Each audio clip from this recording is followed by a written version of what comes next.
Bum, bum, bum, bum. Bam, bam, bam, bam. Moi drodzy, dzisiaj będziemy rozmawiać o plotkach, ploteczkach i o tym, jak to wpływa na nasze życie osobiste i nie tylko, ale jak to wpływa również na stan naszego portfela, bo to okazuje się, że teraz, jak nagrywamy ten odcinek Kanga No Comment, to portfele niektórych z nas zmalały od wczoraj o 10%. Dlaczego, Łukasz? No właśnie, to bardzo ciekawa sytuacja. Mieliśmy do czynienia z bardzo dużym zawirowaniem na rynku Bitcoina.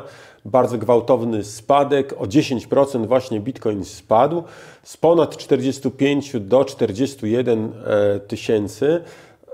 Wszystko zostało spowodowane jednym dziwnym wydarzeniem. No właśnie dziwnym, nie dziwnym, oto jeden z serwisów, jak się nazywał? Matrix Sport, tak się nazywa ta grupa, która chyba ogłosiła ten raport.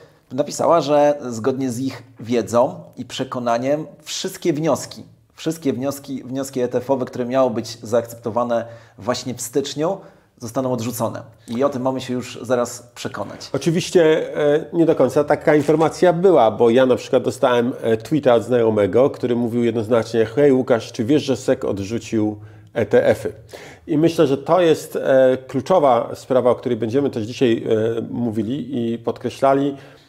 Jesteśmy w bardzo nerwowym momencie, w bardzo takim momencie, gdzie dużo zależy od jakichś tam informacji i spodziewam się, że będziemy dostawali sygnały, które będą po prostu fake newsami, zarówno w jedną, jak i w drugą stronę, czyli to jest ten moment, w którym ludzie są bardzo wyczuleni i puszczenie takiego fake newsa wywołuje reakcje na rynku, czyli zarówno, że zatwierdzone ETF-y albo niezatwierdzone ETF-y, natychmiastowa panika albo jakiś entuzjazm i mamy zmiany na rynku naprawdę istotne. Przypomnijmy o jednej bardzo ciekawej rzeczy, która miała miejsce kilka miesięcy temu, wtedy kiedy Cointelegraph, czyli taki jakby najbardziej jeden z tutaj kluczowych serwisów międzynarodowych, kryptowalutowych, zatweetował, jeżeli dobrze pamiętam, o tym, że ETF-y właśnie zostały zaakceptowane. No i wzrost był bardzo szybki, bardzo dynamiczny. Mieliśmy gwałtowny wzrost ceny Bitcoina. On potem wrócił z powrotem do swojego... A można wrócić nie z powrotem? No, wrócił do poprzedniej ceny, ale bez wątpienia możemy powiedzieć, że taki tweet, który później został wyjaśniony, że to przypadek, że ktoś się pomylił. Tak. Nie jestem przekonany, czy tak naprawdę było, ale widać, że tego typu newsy po prostu elektryzują rynek. No właśnie i teraz... Ten Matrix Sport, bo nie powiedzieliśmy, co on napisał. Nie? Oni tam napisali, jest raport analityków. I ci analitycy nie powiedzieli, że wiedzą o tym, że zostaną odrzucone. Oni powiedzieli, nasza opinia jest taka, że zostaną odrzucone. Podali kilka argumentów, o nich może za chwilę, ale ta wiadomość została normalnie powtórzona jak w głuchym telefonie. Jak to się stało, że od tego, że kilku analityków uważa, że ETF-y będą odrzucone, do informacji pod tytułem SEC odrzucił wszystkie ETF-y. To jest olbrzymia dysproporcja i widać, jak ludzie nerwowo reagują i tu apel do Was. Bardzo możliwe, że już zostało ogłoszone, bo możliwe, że w piątek zostało ogłoszone. Niemniej jednak bądźcie wyczuleni na wszelkiego rodzaju tego newsy, sprawdzajcie, nie reagujcie nerwowo, bo może się okazać, że to wszystko to jest nawet niekoniecznie fake news, ale jakaś dezinformacja, albo tak naprawdę wcale nie jest to takie istotne. To dotyczy zarówno decyzji związanej z odrzuceniem lub zaakceptowaniem ETF-ów, jak i wszelkiego innego rodzaju newsami, które mogą wywoływać takie skrajne emocje. No ale zobacz, Łukasz, chodzi o to, że w takiej sytuacji, kiedy jesteśmy, jak się nam wszystkim wydaje, na ostatniej prostej, wrzucanie takiej informacji, że są analitycy, którzy uważają, że wszystkie, bo to chyba tak było sformułowane, że wszystkie wnioski zostaną odrzucone, to jaką to ma wywołać reakcję? No oczywiście. Bo zobacz, jakie ryzyko dziennikarskie ponosi ten, kto taką informację ujawnia. To będzie zaraz weryfikowalne. Jeżeli okaże się, że nie mieli racji, no to będą się zasłaniali, że ich analitycy tak powiedzieli, czy w ten sposób, ale nadal spadnie na nich odium tego, że byli nieprofesjonalni, że albo chcieli coś rozegrać. Albo piękny zapach zwycięstwa, jak będą tymi jedynymi, którzy przewidzieli, że zostaną odrzucone. Ryzyko bardzo duże. Oczywiście. Ja nie popieram tego typu działań. Uważam, że no, to było troszeczkę nierozsądne, ale znowu nie chcę oskarżać nikogo o celowe działanie, bo po prostu to mógł być zbieg okoliczności, jakieś niezaplanowane wcześniej działania, chociaż z drugiej strony oczywiście ciężko tutaj pominąć element no, jakiejś teorii spiskowej, gry pod zmianę ceny. No tak samo z tym tweetem Cointelegrafu. No, wiadomo było, że taki tweet wywoła określoną reakcję. Jeżeli ktoś zajął dobrą pozycję, no to na pewno wygrał. Równolegle okazuje się jednak, że pojawiły się inne newsy, inne tweety, czy tam inne X-y, teraz tak się inne mówi, X-y, czy inne tak. wiadomości. Gdybyś mógł je tak szybko podsumować, Łukasz. No, jest bardzo dużo, rynek zareagował bardzo negatywnie. Nastąpił spadek ceny, chociaż muszę powiedzieć, że to jest ciekawa sytuacja. Zostało zlikwidowane, patrzę na notatek, 400 milionów longów. W samym momencie publikacji tego tweeta to poleciało ponad 100 milionów pozycji zostało zlikwidowanych, także widać, że jakieś oczyszczenie rynku nastąpiło, ale znowu nie brakuje głosów analityków, którzy mówią, że to dobrze, że oczyszcza się przedpole, mamy właściwe, zdrowe działania rynkowe, gorące ręce zostaną szybko wyczyszczone i odnośnik na przykład do sytuacji, jaka miała miejsce na rynku, gdy miano wprowadzić ETF-a na złocie spotowego właśnie. Efekt był taki, że tam też, jak spojrzymy sobie na wykres, też mieliśmy tuż tam w okolicach ogłoszenia gwałtowną korektę, a potem nieprzerwane 5 lat wzrostów. Nie? Więc zobaczymy, to niektórzy tak odnoszą.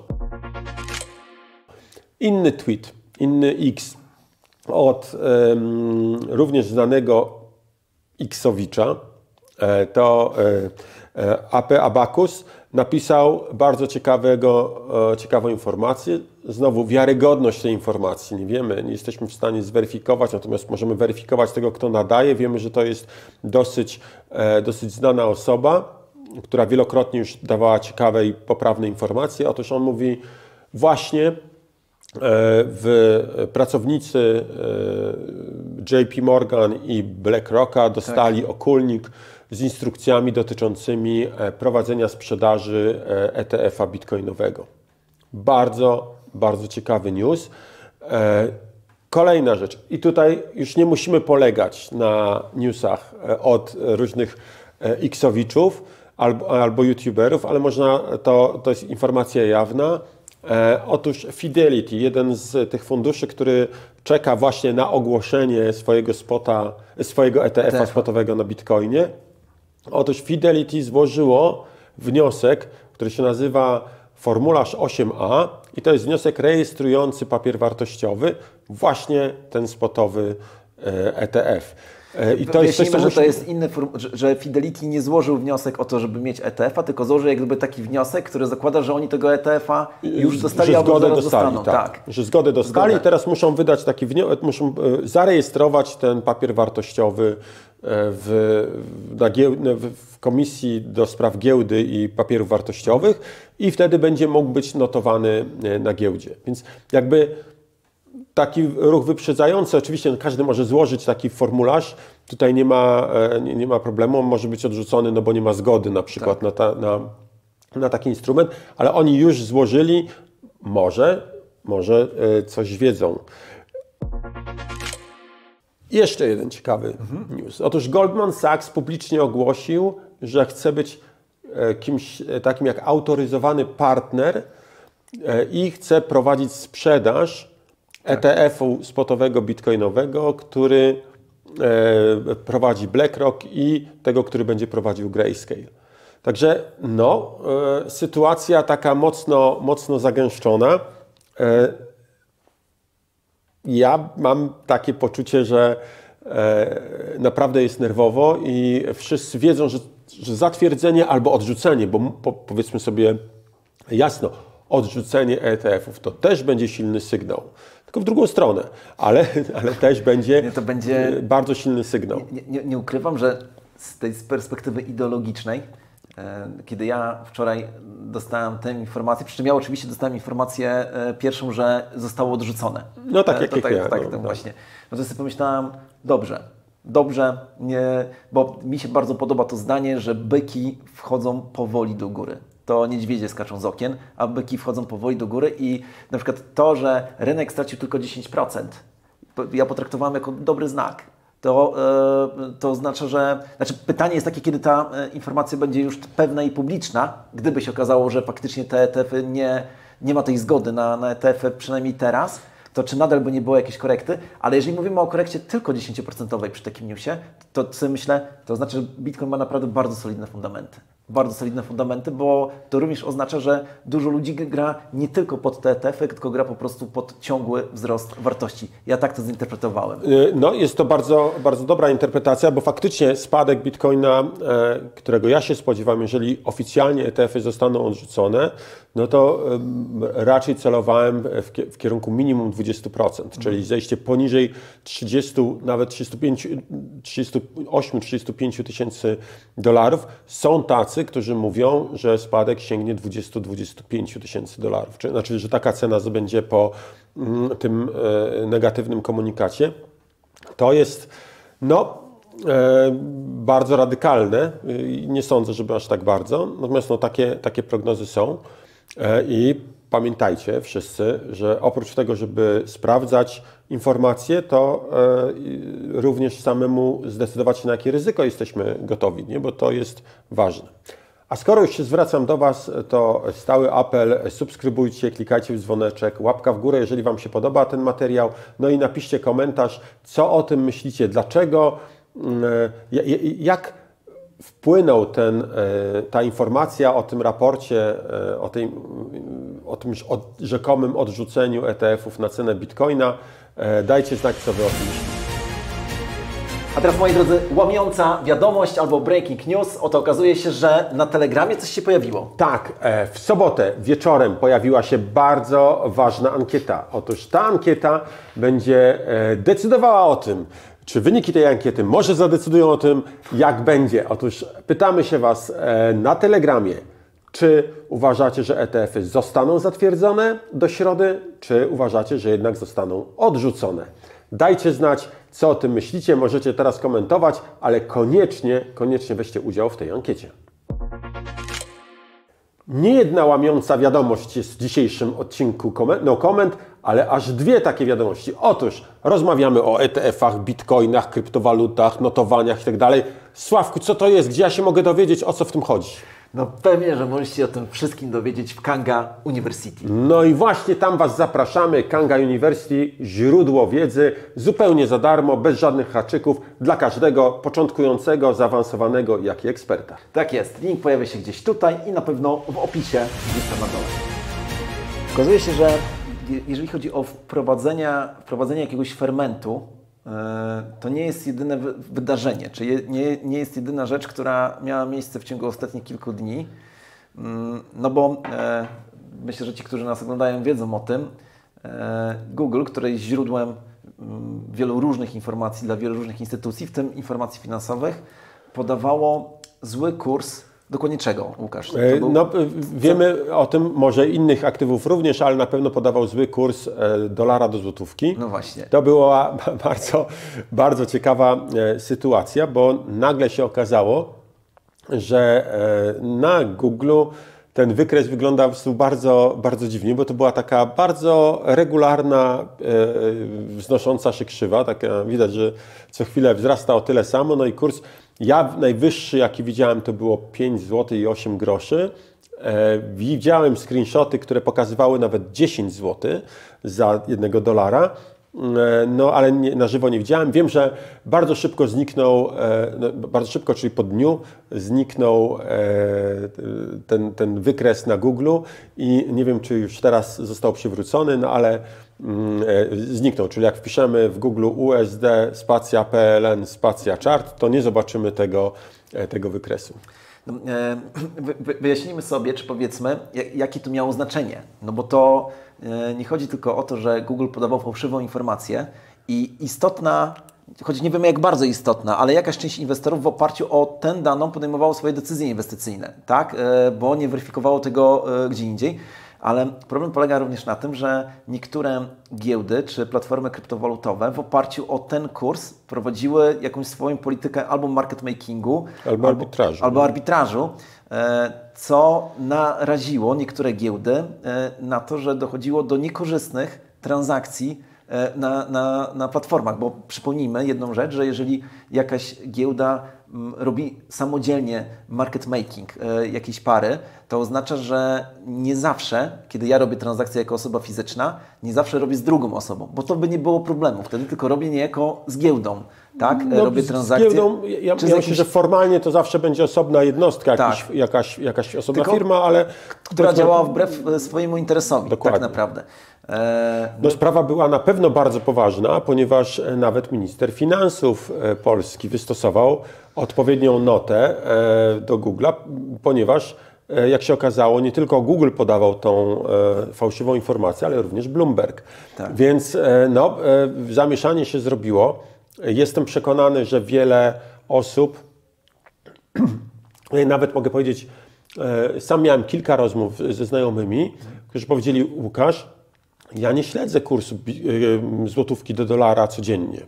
Ja nie wiem, ile kosztuje. Ja sprawdzam go raz na miesiąc, na 2 i dzwoni do mnie właśnie taki znajomy czy znajoma i mówią: co się dzieje? Dlaczego dolar jest po 5 zł? Oni nie wpadli w panikę na zasadzie takiej rany, wczoraj było 3,98, dzisiaj jest 5. Nie, oni mówią: hej, no miesiąc temu był po 4,20, a teraz 5 zł, co się stało? Ciekawe, co się wydarzyło. Tak, nie? I to teraz jakby oni najpierw zaczęli podejmować jakieś decyzje, bo ktoś mówi: o, to ja sprzedam trochę dolarów, bo mam, to warto, albo cokolwiek innego, no to kiepsko, nie?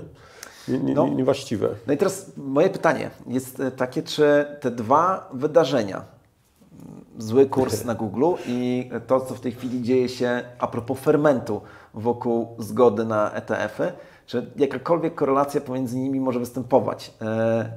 Korelacja, to jest złe słowo. Czy być może ta sama grupa interesu wypuściła ten sygnał, który sprawił jedną informację błędną i drugą, co do której nie mamy pewności, ale wiemy, jak rynek ją odebrał. Powiedział, że jest to pojęcie czarnego łabędzia, o którym rozmawialiśmy podczas poprzedniego no comment. Tak. I muszę powiedzieć, że zwykle te czarne łabędzie to jest właśnie sytuacja, w której kilka wydarzeń niezwiązanych ze sobą dzieje się w tym samym czasie. Tak. Jakiś przypadek. No, niektórzy mówią: nie, to nie przypadek, to są jakieś teorie spiskowe, inni mówią: nie, po prostu przypadek. Tutaj mamy, można powiedzieć, podobną sytuację. Kurs dolara do złotówki się rozwala. Potem mamy ten tweet troszeczkę fałszujący rzeczywistość. No, czy to był przypadek? W moim odczuciu tak. To był przypadek, ale to tylko naprawdę pokazuje, jak istotnym jest to, żeby zachować zimną krew na rynkach, żeby nie dać się wkręcić w to, że najpierw działam, potem sprawdzam. Bardzo istotne jest to, żeby samemu dokładnie sprawdzać. Szczególnie odnośnie tego kursu, ja mogę powiedzieć, że dostaliśmy, tak? Sławku, ty również. Tak. Tweety, nie tweety, a wiadomości od zaprzyjaźnionych osób, które w sposób alarmujący informowały nas o tym, że coś się złego dzieje, Kanga ma zły kurs dolara, bo dolar jest po 5 zł, a u nas 3,98. Tak. I co to się dzieje? Kanga traci miliardy. Chcę podziękować, bo mówię teraz zupełnie poważnie, bez ironii, bez sarkazmu. Chcę podziękować tym wszystkim, którzy tak do mnie napisali, bo cieszę się, że dbacie o to, żeby było wszystko ok. Także to nie jest nic złego.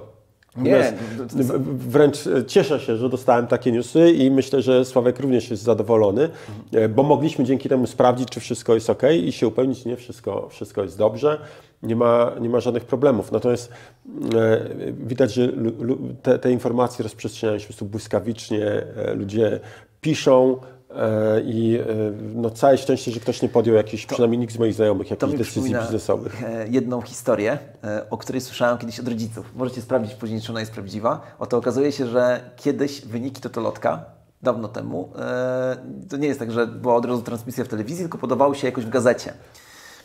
I gazeta się pomyliła. O, mam. A to jest zawsze tak, że jak już się wygrywało, to się robiło imprezę, wydawało się kasę, dopiero później szło się wypłacić nagrodę. No i no to był duży problem. Dobra, Łukasz. A propos Totolotka, to ja tylko pamiętam, że był skandal na Węgrzech. Tak. Sprawdźcie mnie proszę, bo to jest... Dwa razy pod tak, rząd, dwa razy te same numery zostały wylosowane. Nie? Tak. To była taka sytuacja właśnie na Węgrzech i później pytano się takiego znanego matematyka, na ile to jest prawdopodobne. Wydarzyło się to, jest prawdopodobne. No tak. Wróćmy do w ogóle tematu prognozy ceny, tego czy kupować, czy sprzedawać.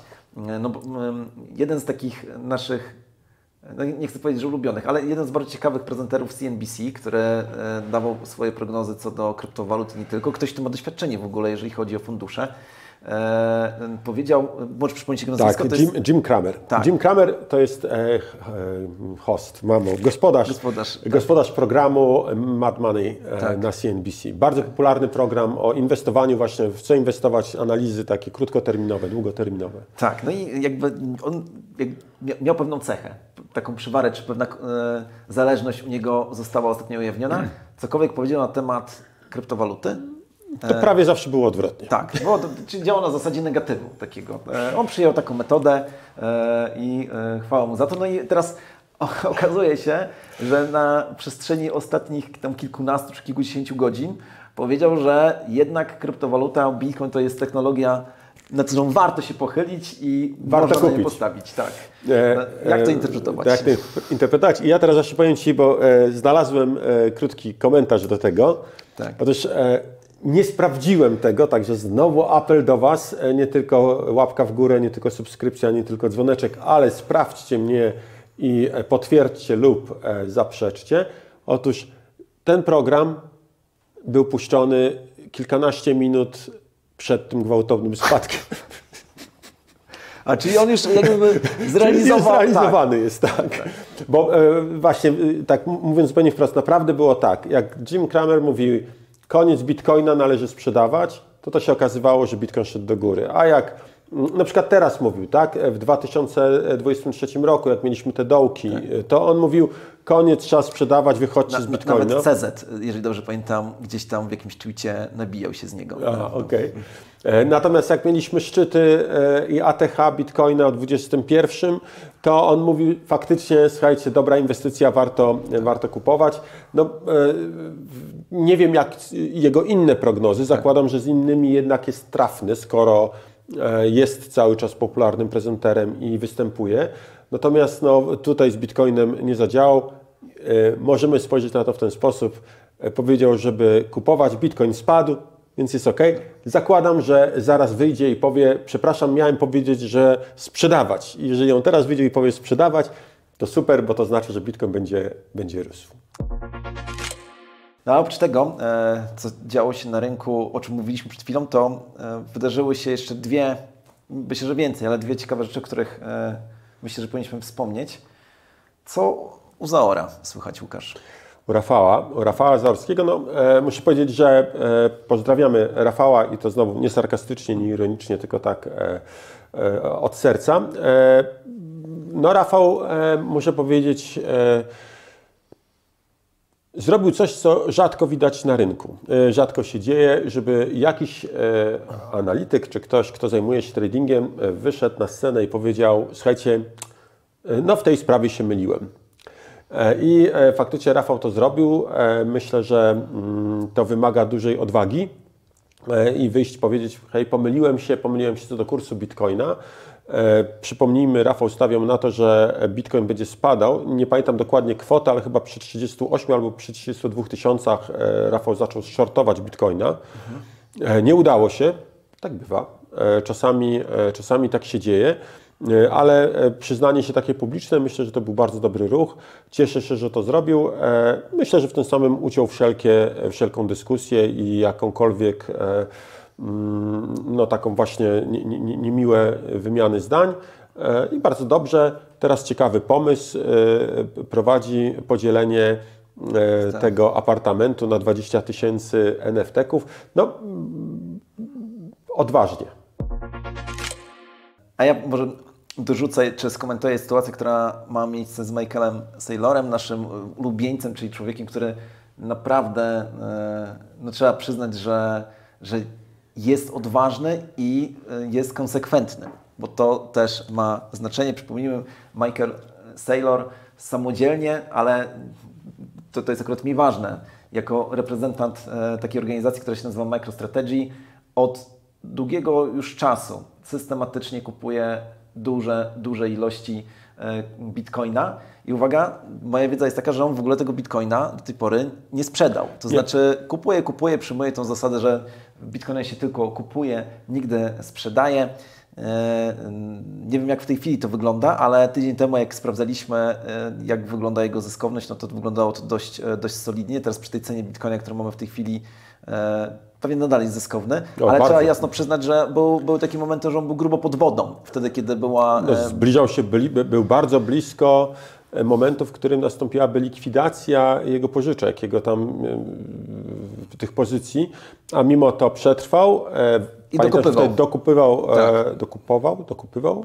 dokupywał bitcoiny i w tej chwili jego cena, średnia cena zakupu jest zdecydowanie poniżej $30,000, więc jeżeli ma w tej chwili kurs 43, no to chyba jest bardzo dobrze. Jest plus, jasne. Jakby pojawiła się znowuż informacja, która myślę, że mogła być nieprecyzyjnie przekazana przez tych, którzy oczywiście tą nieprecyzyjność utrzymać, że właśnie Michael Saylor zaczyna sprzedawać udziały czy tam akcje w MicroStrategy. I teraz dlaczego mówię o nieprecyzyjności? Dlatego, że on to zapowiedział w trzecim kwartale zeszłego roku, że podejmie takie działania w ramach jakby tej sprzedaży akcji. On planuje zebrać kapitał ponad $200 milionów. I teraz ciekawe jest właśnie to, że podaje podwójną motywację, dlaczego potrzebuje tych środków. Po pierwsze dlatego, że ma prywatne wydatki, to jakoś inaczej, to jest parafraza, a po drugie, bo osobiście chce dokupić Bitcoina, bo uważa, że to jest najlepsza możliwa inwestycja. No i to pokazuje tylko, jak bardzo konsekwentny jest i pokazuje nam również dobrą postawę inwestora, bo mówiliśmy o tym wielokrotnie, że stosując jakąkolwiek strategię inwestycyjną, musimy pamiętać o strategii wyjścia, bo jeżeli nie mamy strategii wyjścia, to wcale to znaczy, że nie inwestujemy strategicznie, tylko robimy to po prostu do łapu-capu. Tutaj prosta zasada. Po pierwsze, wiedz, co chcesz osiągnąć, tak. A po drugie, realizuj zyski, czyli odcinaj kupony. Nawet jeżeli wiemy, że będzie więcej, pozwól sobie na to, żeby choć trochę tych zysków pojawiło się w Twojej kieszeni.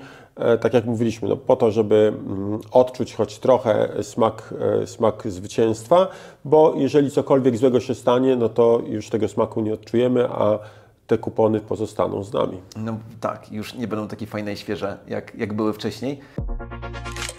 Wspominamy o Michaelu Saylorze, dlatego że oczywiście pojawiła się również jakaś teoria wykraczająca poza jakiś taki zwykły kanon, mówiąca o tym, że Michael Saylor coś wie i skoro on sprzedaje, to znaczy, że trzeba sprzedawać. Tak, to znaczy, że idzie jakieś wielkie tsunami, ale to tak właśnie nie jest. Nie, po prostu musi dokupić Bitcoina osobiście i jednocześnie zapłacić rachunki.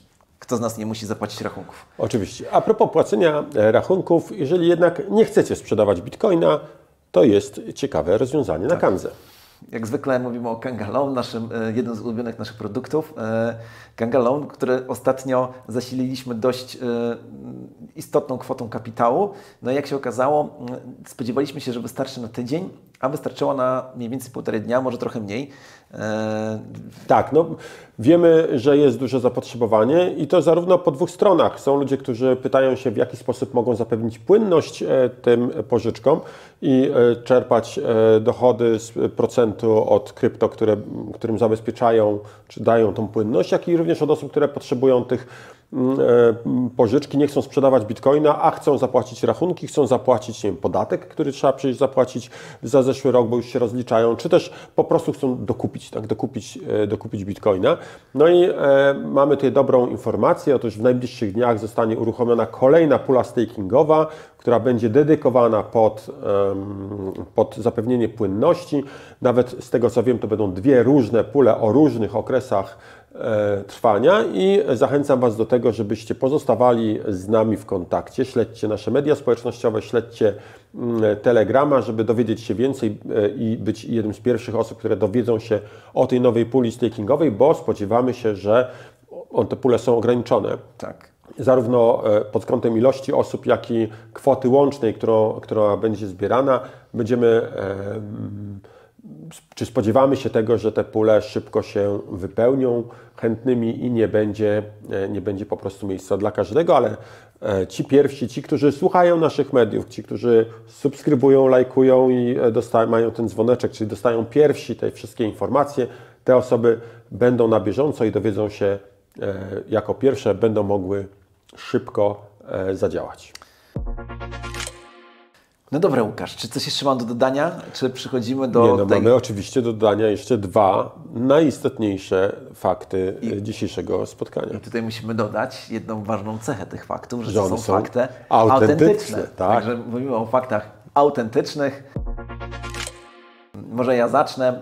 To powiedział kolega, który siedział tutaj za kamerą, ale właśnie przed chwilą wyszedł, ale podpowiedział mi ten fakt autentyczny. Oto okazuje się, że kałamarnica olbrzymia ma oko wielkości talerza stołowego. Tak, to jest największe oko w naturze. To ja się dowiedziałem w międzyczasie i to jest naprawdę duże oko. Tym, którzy znają się na rzeczy, muszę powiedzieć, że oko jest o tyle ciekawe, gdyż stanowi pewien element, o którym łatwo się potknąć, jak rozmawiamy o teorii ewolucji. No tak. Więc napiszcie w komentarzach, czy słyszeliście o tym problemie. A ja podam mój fakt. Otóż ten fakt naprawdę mnie zaskoczył i na tyle, na ile mogłem, go sprawdziłem, ale znowu, no wiadomo, internety nie kłamią, niemniej może jest z nami tutaj jakiś weterynarz i potwierdzi ten mój fakt albo jemu zaprzeczy. Otóż dowiedziałem się, że w uchu kota, w każdym uchu kota są aż 32 mięśnie.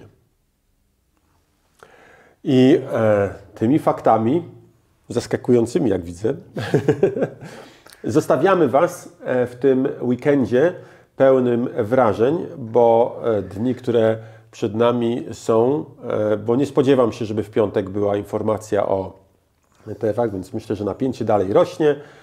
Wy nas oglądacie w dniu w sobotę, tak, czyli święto Sześciu Króli, tak, jak mawiał klasyk, a w środę będziemy mieli 10 stycznia i to będzie jeden z istotniejszych dni dla Bitcoina. Myślę, że we wtorek podczas naszej śniadaniowej telewizji, potocznie nazywanej Kwadrans z Kangą, będziemy mówili dalej o tym, co z tymi ETF-ami. Tak jest. Wszystkiego dobrego. Trzymajcie się.